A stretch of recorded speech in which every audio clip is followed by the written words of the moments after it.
तो जैसे वो जा रहे थे, अचानक से एक आदमी कुछ ऐसे कूद के गिरता हुआ दिखाई दिया। अब जाके वहाँ पहुंचे तो एक बोरी वाला था जिसको रोकने, उसको बचाने वो लोग आए हुए थे। अचानक से श्रुति को अपने घर के बाहर कोई हलचल दिखाई दी। श्रुति इंतजार ही कर रही थी, वो बिल्कुल सतर्क हो गई ताकि इतने लोगों की जान कौन ले रहा है। मैं तो एक जर्नलिस्ट हूँ और मैं इसके ऊपर इन्वेस्टिगेशन करके आर्टिकल बनाने वाली थी, लेकिन जब मुझे पता लगा कि जो लोग यहाँ से शॉर्टकट लेकर जा रहे हैं वो सबकी उसी दिन डेथ हो रही, तो मैं बस ये जानना चाहती हूँ इसके पीछे कौन है।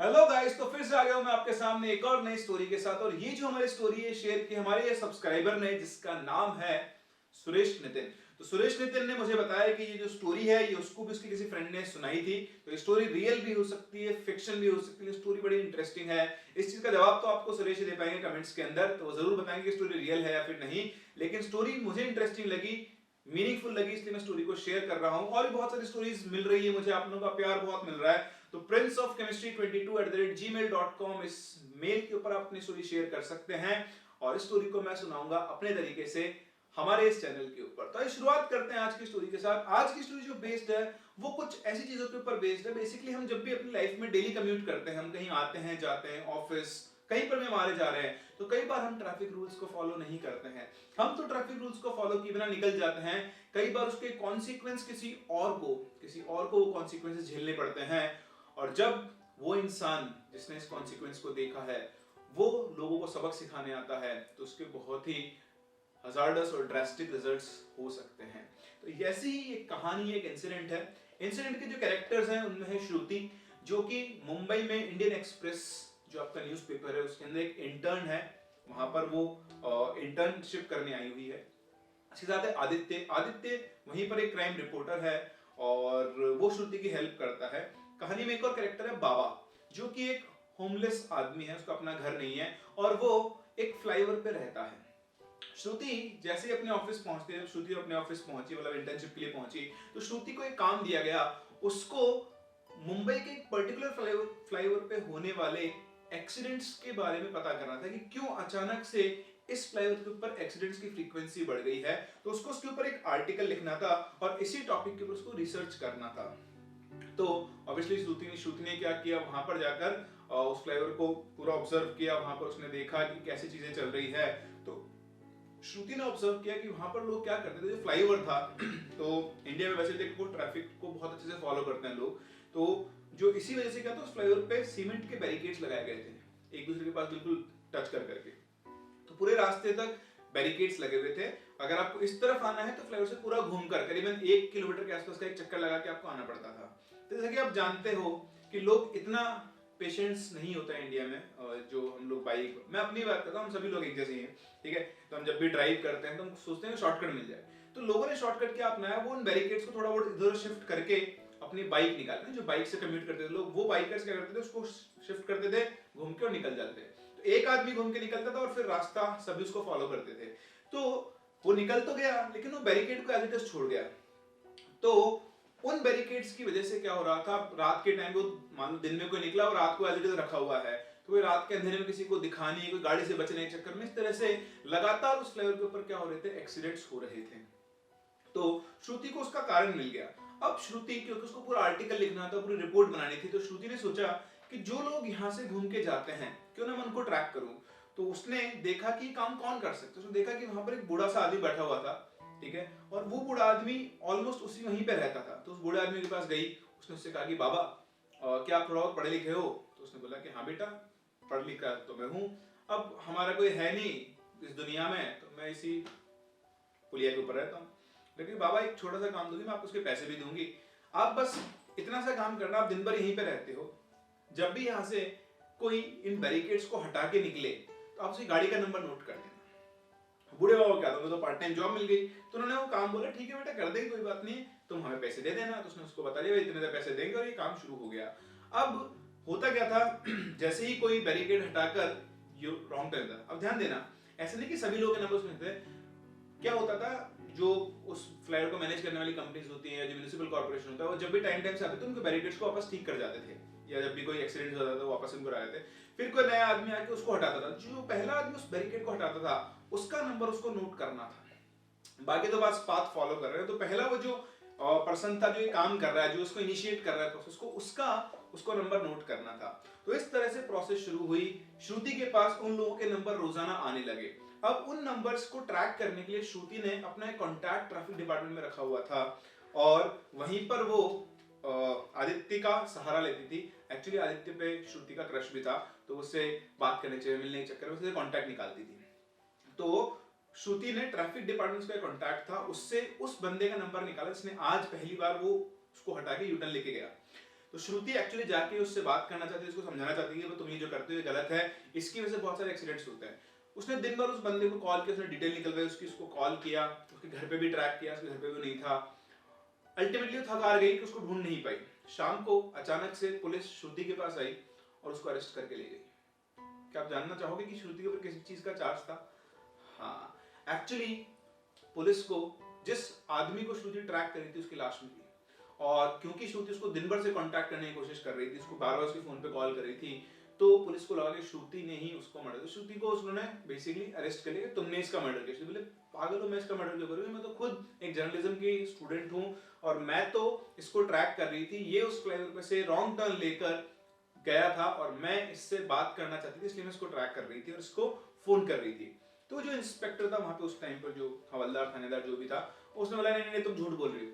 तो वहीं पर एक और सीनियर इंस्पेक्टर था, सब इंस्पेक्टर नायक, उसको नायक के पास ले जाकर श्रुति ने नायक को समझाया। तो नायक को उसकी स्टोरी पे थोड़ा सा बिलीव हुआ, उसने उसके क्रेडेंशियल्स चेक किए, उसको पता लगा कि नहीं ये बिल्कुल सही बोल रही है। तो श्रुति ने नायक को समझाया कि सर देखिए बात ऐसी है कि मैंने इसको इन्वेस्टिगेट कर रही हूँ, मैंने पता किया कि कई लोग यहाँ से टर्न लेते हैं और वो जब यहाँ से आते हैं तो उस बैरिकेड को ऐसे छोड़ जाते हैं, उसकी वजह से एक्सीडेंट्स होते हैं। तो मैं इस आदमी को ट्रैक करके ये पता करना चाह रही थी कि भाई मतलब उसका इंटरव्यू लेना चाह रही थी, और मेरे पास ये अकेला नहीं, मेरे पूरा आदमी की लिस्ट है। तो उसने वो लिस्ट नायक को दिखाई। अब क्योंकि श्रुति तो कल्प्रिट नहीं थी तो इन्वेस्टिगेशन शुरू हुआ। तो जब इन्वेस्टिगेशन शुरू हुआ तो एक बड़ी चौंकाने वाली बात आई कि उस ब्रिज पे से जितने लोग उसने लिस्ट बनाई थी उन लोगों की, उन लोगों से मतलब कोई भी जिंदा था ही नहीं, सब मर गए थे। कोई सुसाइड, कोई एक्सीडेंट, सबके सब मर गए थे। तो बड़ी चौंकाने वाली बात आई। और एक और बड़ी इंटरेस्टिंग नहीं बोलूंगा, बड़ी अमेज करने वाली चौंकाने वाली बात सामने आई वहां पर कि ये लोग उसी दिन मरे थे जिस दिन उन्होंने वहां से टर्न लिया था। अब श्रुति, ये जो श्रुति का इन्वेस्टिगेशन था ये एक मर्डर केस की तरफ मुड़ गया था, और अब ये देखना था, पुलिस भी इसके अंदर इन्वॉल्व हो गई थी कि अब देखना ये था, इसमें आदित्य भी आ गया था जो क्राइम रिपोर्टर है, इन सब ने मिलकर ये डिसाइड किया कि पता यही करना है कि कौन आदमी है जो लोगों को मार रहा है, उसका एजेंडा क्या है, वो क्यों इन लोगों को मार रहा है, टर्न लेने से ऐसा क्या हो रहा है कि कोई इनको मतलब उसी दिन निपटा रहा है। तो इसके लिए श्रुति ने आगे बढ़ के स्टेप लिया, बोले मैं इस चीज को इन्वेस्टिगेट करूंगी और पुलिस का मुझे पूरा हेल्प चाहिए होगा। तो अगले दिन श्रुति वापस से वहां पहुंच गई, उसने अपने जो उसका सोर्स था बाबा, उसको काम दिया और समझा जैसे ही कोई यहाँ से टर्न मारे आप मुझे नंबर बताया ना। तो वहां से क्या हुआ, दो लड़के थे बाइक पे, उन्होंने उसको हटा के बैरिकेड कर वहां से टर्न मारा। जैसे ही टर्न मारा बाबा ने उसका नंबर श्रुति को बता दिया, श्रुति ने इंस्पेक्टर नायक को दिया।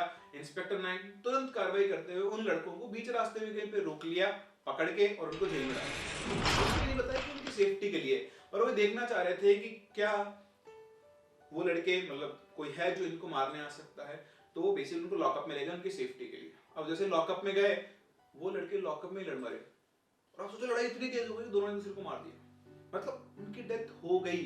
कैसे हुई आपके सामने, बड़े उनको लॉकअप में बंद किया था, इवन दोनों एक बार तो ऑब्वियसली दोस्त ही होंगे, लेकिन वो लड़ के ही वहां पर मर गए। किसी को कुछ समझ में नहीं आया कि ये क्या हुआ। श्रुति अपने काम पे लग गई। अगले दिन वापस से मतलब वही ना, दिन के बाद श्रुति वापस पहुंची। उस दिन फिर से बाबा ने उनको एक नंबर दिया कि एक और बाइक थी जो यहाँ से घूम के गई है। श्रुति ने दोबारा उसका नंबर निकलवाया, तो ये जो बाइक गई थी वो एक लॉयर की थी। उन्होंने लॉयर का एड्रेस निकाला और उसको लगातार फोन करते, वो फोन नहीं उठा रहा था। वो भागकर मतलब इंस्पेक्टर नायक, आदित्य और श्रुति तीनों पहुंचे कहां पर, उस लॉयर के घर पे। जैसे ही उसका जो फ्लैट थे मतलब पूरी बिल्डिंग थी, तो जैसे वो जा रहे थे अचानक से एक आदमी कुछ ऐसे कूद के गिरता हुआ दिखाई दिया, और जाके वहां पहुंचे, ये वही लॉयर था जिसको रोकने उसको बचाने वो लोग आए हुए थे, लेकिन वो बहुत लेट हो चुके थे। उनके आने से पहले ही कोई उस लॉयर को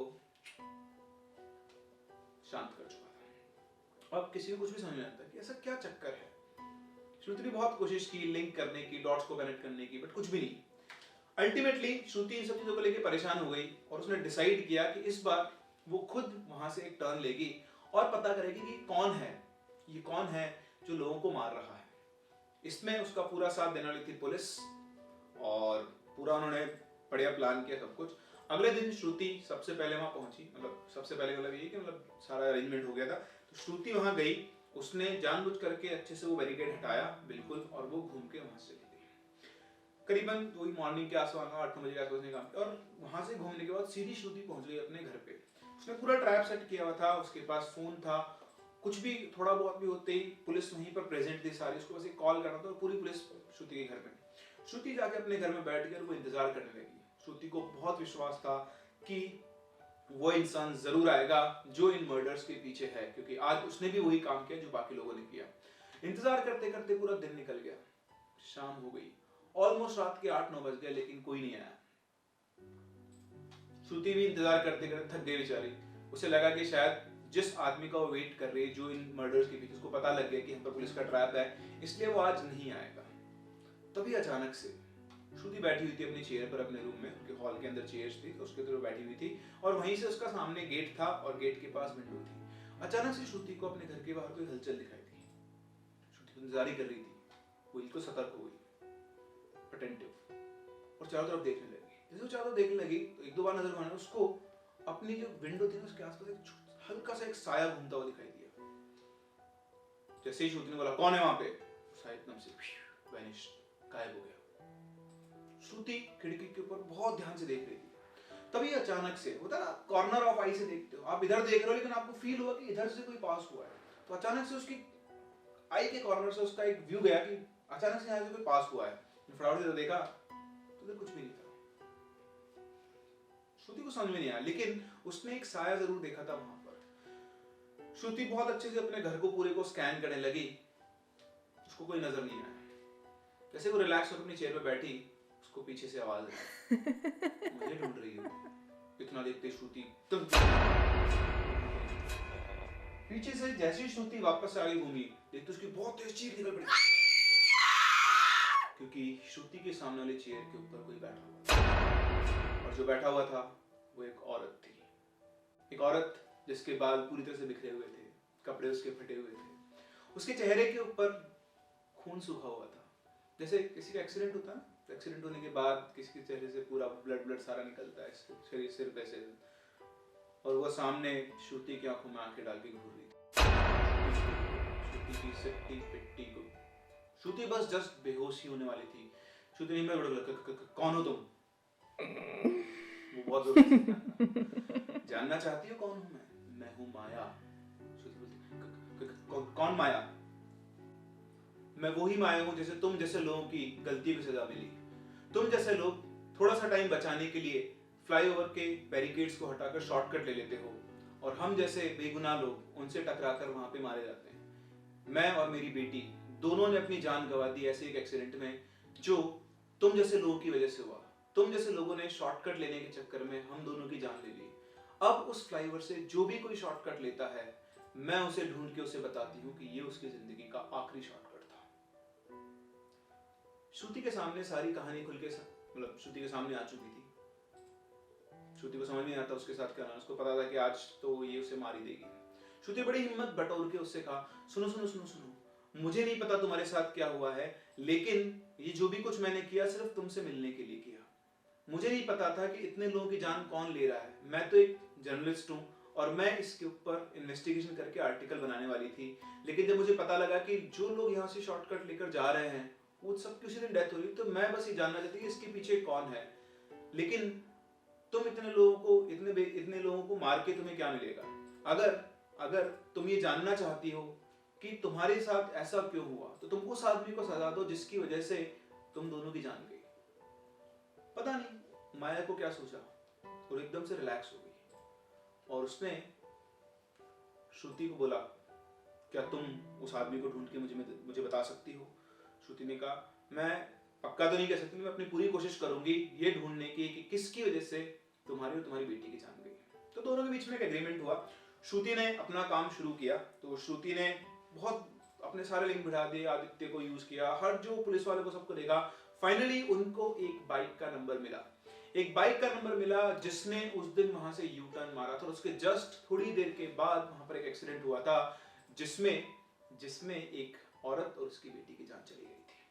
श्रुति को कंफर्म था कि वही बाइक वाला है जिसको माया ढूंढ रही है, उसने उस बाइक का नंबर एक बलून पे लिखा और फ्लाईओवर पे छोड़ के चली गई माया के लिए, ताकि माया पहचान ले कि ये किसकी बाइक है। और श्रुति ने भी उस नंबर को ट्रेस किया, तो श्रुति ने उस नंबर को ट्रेस करके उसके मालिक का पता किया, तो श्रुति के भी होश उड़ गए। ये बाइक तो आदित्य को बिलोंग करती है। वो आदित्य के पास गई, आदित्य तुम्हें पता है तुमने क्या किया, तुमने शॉर्टकट लेने चक्कर में 2 लोगों की जान ले ली। आदित्य बोला अरे शांत शांत शांत, तुम किसकी बात कर रही हो? उसने बताया कि देखो तुम्हारी बाइक का नंबर है, इस दिन तुम्हारी बाइक तुमने ही यहाँ से यूटर्न लिया था, और तुम्हारे यूटर्न लेने के बाद इन 2 लोगों की जान चली गई थी। तो आदित्य ने बोला नहीं नहीं नहीं नहीं, उस दिन तो बाइक में चला ही नहीं था, मेरा दोस्त मुझसे बाइक लेकर गया था। अब कहानी घूम गई उसके दोस्त के ऊपर। तो फिर उसके दोस्त का पता किया गया। उसके दोस्त का जब पता किया गया और माया को वो एड्रेस जब पता, मतलब माया को एड्रेस पता लग गया था, मतलब माया को बताया गया, उसको बुलाया गया कि तुम यहाँ पे आ जाना, वो कल्प्रिट तुम्हें यहाँ पर मिलेगा। तो सब लोग पहुंचे, और जब वहां पे वो कल्प्रिट जो था, जो उसका दोस्त था आदित्य का, वो जब सामने आया तो पता चला कि ये कोई और नहीं था, वो माया का हस्बैंड ही था। माया का हस्बैंड उस दिन आदित्य से उसकी बाइक लेकर गया था, और जल्दबाजी के चक्कर में उसने वहां से शॉर्टकट मारा था, और उसके थोड़ी देर बाद उसकी वो गलती उसी के परिवार के ऊपर भारी पड़ गई थी। तो कई बार ऐसा होता है, लोगों को पता नहीं लगता, और अनजाने में उन्हीं के साथ कुछ बुरा हो जाता है। खैर, माया को जब ये पता चला तो क्या कर सकती थी बेचारी। तो श्रुति ने कहा ये तुम्हारा कल्प्रिट है, अब तुम इससे कैसे बदला लोगे? तो उसने बोला, माया ने, कि इसकी सजा तो इसे मिल चुकी है, अब इसे जिंदगी भर हमारे बिना ही रहना है। और इतना कहकर माया वहां से हमेशा के लिए चली गई। उस दिन के बाद दोबारा कभी उस फ्लाईओवर पे किसी का एक्सीडेंट नहीं हुआ, और उस फ्लाईओवर से पास होने पर किसी की मौत नहीं। वहां पर रूल बना दिया गया कि कोई भी इसको ब्रेक नहीं करेगा, और उन बैरिकेड्स को हटाकर वहां पर प्रॉपर जो डिवाइडर्स होते हैं वो बना दिए गए, ताकि दोबारा कोई ऐसा टर्न ना ले। तो आई होप आप लोगों को ये स्टोरी बहुत अच्छी लगी होगी, और बहुत इंपॉर्टेंट चीज है। कई बार हमारे थ्रू की गई गलती से किसी और को मिल जाती है, तो इसलिए आगे से ध्यान रखें कि ट्रैफिक रूल्स आपको अच्छे से फॉलो करने हैं। कहीं पर भी आपको शॉर्टकट वाला टर्न नहीं लेना है। हो सकता है कहीं किसी रास्ते पर, किसी मोड़ पर आपको भी माया मिल जाए। अगर आपको स्टोरी अच्छी लगी है तो वीडियो को लाइक करें, चैनल को शेयर और सब्सक्राइब जरूर करें, और हम लोग मिलते हैं अपनी अगली स्टोरी के साथ। एक स्टोरी आपको पेंडिंग है, वैलेंटाइन 14 फेब को मैं आपके लिए स्टोरी करा रहा हूं 13/7। तो stay tuned, till then take care and bye bye.